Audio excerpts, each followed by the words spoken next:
It's happening. Add on, yeah, kill counter and recounter at the top right.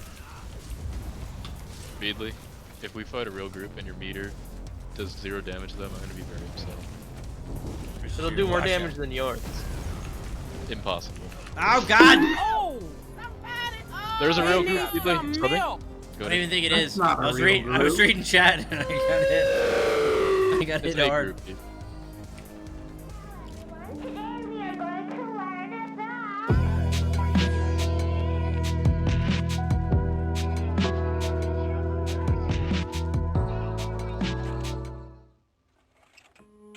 Hello everyone, it's Artea.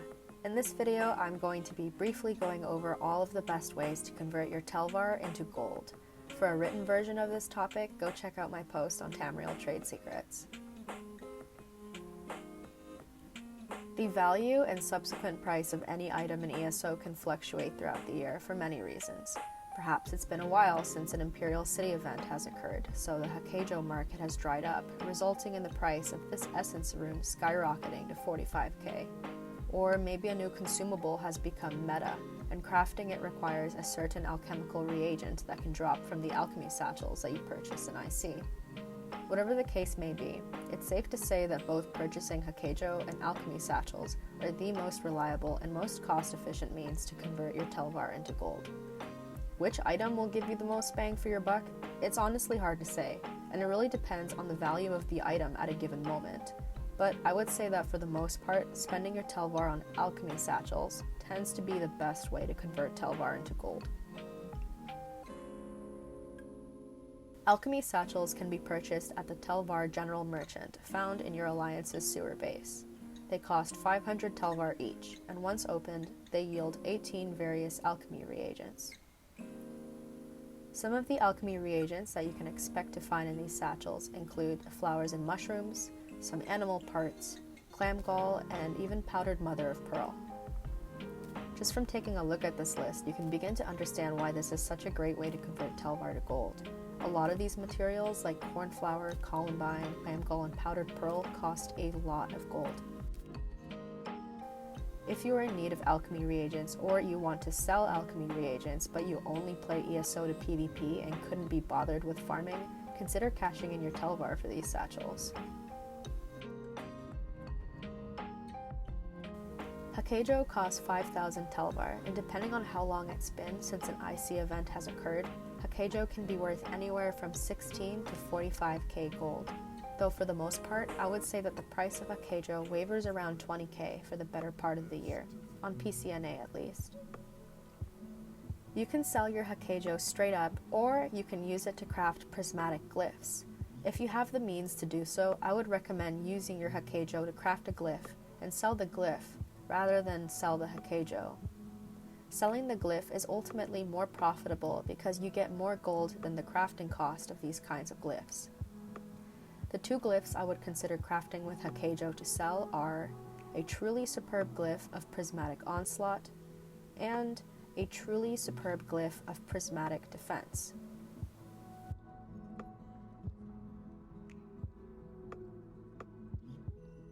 You can also purchase gear coffers from gear merchants in the sewers with your Telvar.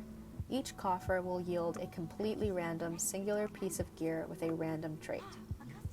Some of the sets that you can get from these coffers are valuable year-round because they're considered meta, such as Powerful Assault and Thews of the Harbinger.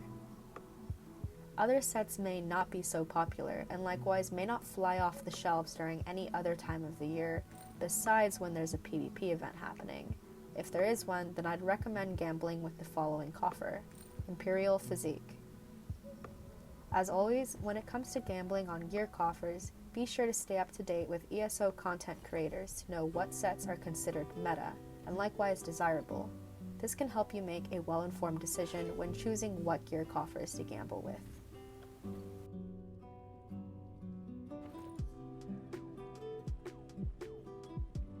There are some people that are deathly afraid of the Imperial City, as well as people that don't venture into IC all that often but require an item that's worth Telvar. Perhaps a tome required to create a Cyrodiil Wartort recipe, or some gear from the IC equipment boxes that they can't find in any trader. You can wait for these kinds of players to come to you by means of responding to their willing to buy Televar requests in guild chats and what have you. Or you can advertise the fact that you're selling Televar to your guildies yourself. The going rate for directly purchasing Televar for gold will fluctuate depending on how long it's been since the last Imperial City event, as well as what specific items the buyer is interested in purchasing.